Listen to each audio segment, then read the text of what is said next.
Bismillahirrahmanirrahim. Assalamualaikum warahmatullahi wabarakatuh. Teman-teman penonton Planet TV dimanapun Anda berada, semoga kita selalu berada dalam lindungan dan maghfirah Allah Subhanahu wa Ta'ala. Amin.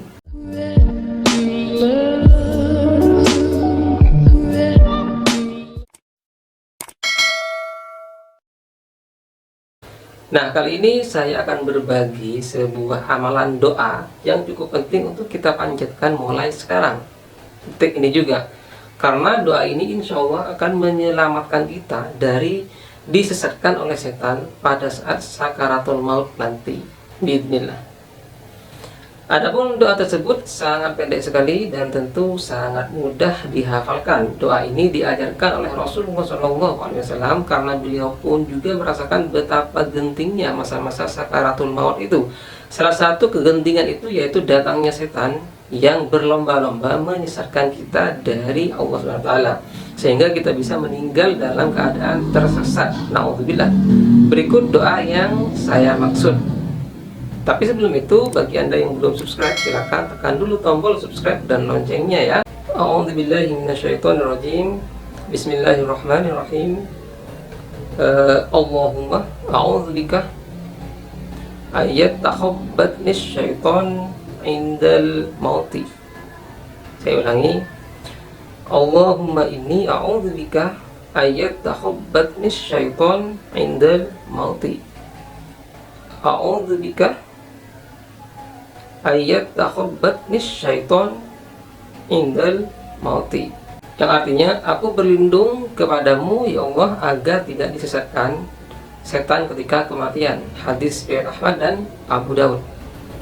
Itulah salah satu doa yang dipanjatkan oleh Rasulullah SAW, di mana kita sebagai umatnya bisa menteladani beliau demi keselamatan di masa sakaratul maut nanti dari penyesatan setan. Masukkan doa ringkas ini ke dalam doa-doa yang biasa kita panjatkan setiap selesai sholat dengan niat dan harapan semoga Allah SWT menyelamatkan kita dari godaan dan penyesatan setan pada saat tiba sakaratul maut nanti. Seperti kata pepatah, sedia payung sebelum hujan. Maksudnya, mumpung sakaratul maut itu belum terjadi, belum datang, maka bersiap-siaplah untuk menghadapi kemungkinan terburuk, yaitu godaan setan. Insya Allah, bismillah, dengan mengamalkan doa ini mulai sekarang, Allah SWT akan melindungi kita dari upaya penyesatan setan di akhir hidup kita kelak. Amin. Untuk diketahui teman-teman sekalian, bahwa pada fase sakaratul maut itu setan mengambil kesempatan untuk menyesatkan manusia. Jika orang yang sakaratul maut terbujuk oleh rayu-rayu setan, maka ia akan mati dalam kesesatan. Jika berhasil menghindarinya, insya Allah ia akan mati dalam ampunan dan keimanan. Sebab kita tahu setan adalah musuh utama manusia. Dalam sumpahnya yang pernah diucapkannya langsung di hadapan Allah Subhanahu wa Ta'ala, setan bersumpah untuk menyesatkan seluruh anak cucu Adam, ya kita, saya dan Anda, dengan berbagai cara. Mereka akan mendatangi kita dari arah depan, belakang, kanan, kiri, dan berbagai cara lainnya. Sumpah ini sebagaimana terabadikan dalam firman Allah Subhanahu wa Ta'ala, yang artinya iblis menjawab, karena engkau telah menghukum saya tersesat, saya benar-benar akan menghalang-halangi mereka dari jalan engkau yang lurus. Kemudian saya akan mendatangi mereka dari muka dan dari belakang, dari kanan dan dari kiri mereka, dan engkau tidak akan mendapati kebanyakan mereka bersyukur. Surah Quran surat Al-A'raf ayat 16 dan 17. Dalam sebuah hadis juga dijelaskan Rasulullah SAW pernah bersabda, yang artinya iblis bersumpah, demi keagunganmu ya Rabb, aku tidak akan pernah berhenti untuk menyesatkan hamba-hambamu selama ruh mereka masih dikandung jasad.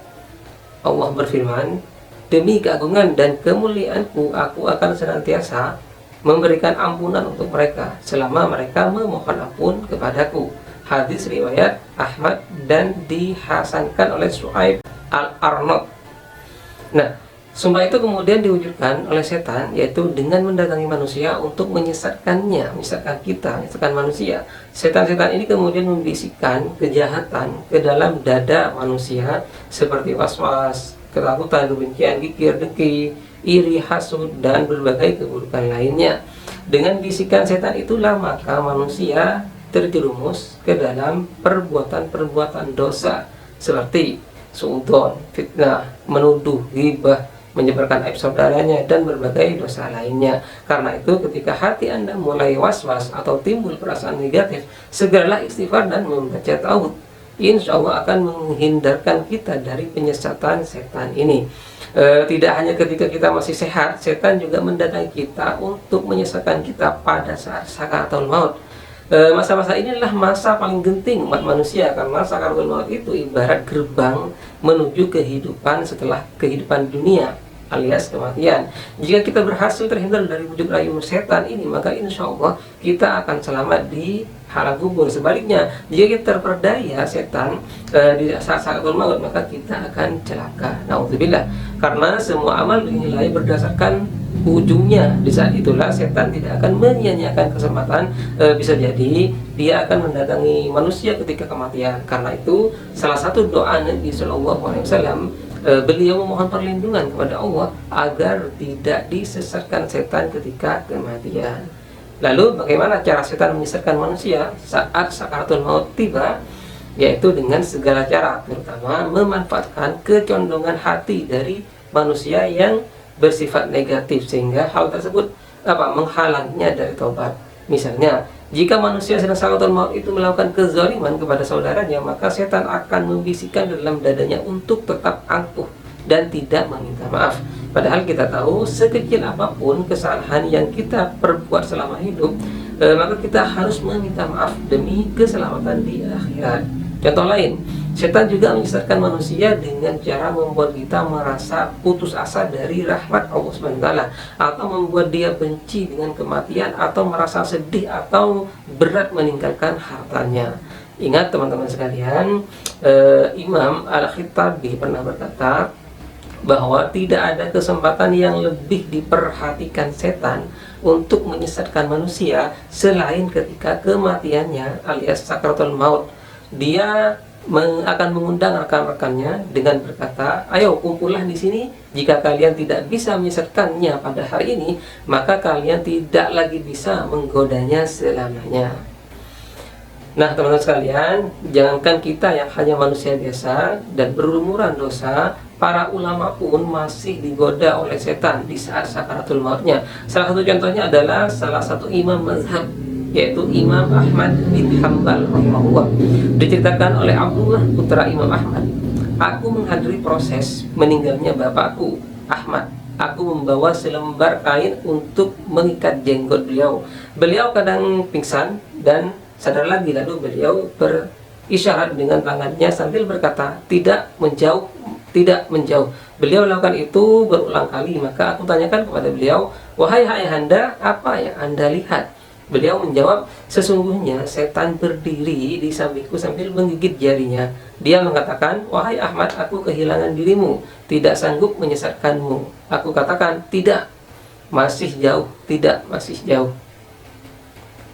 Nah, maksud dari cerita ini, setan hendak menyesatkan Imam Ahmad dengan cara memuji beliau.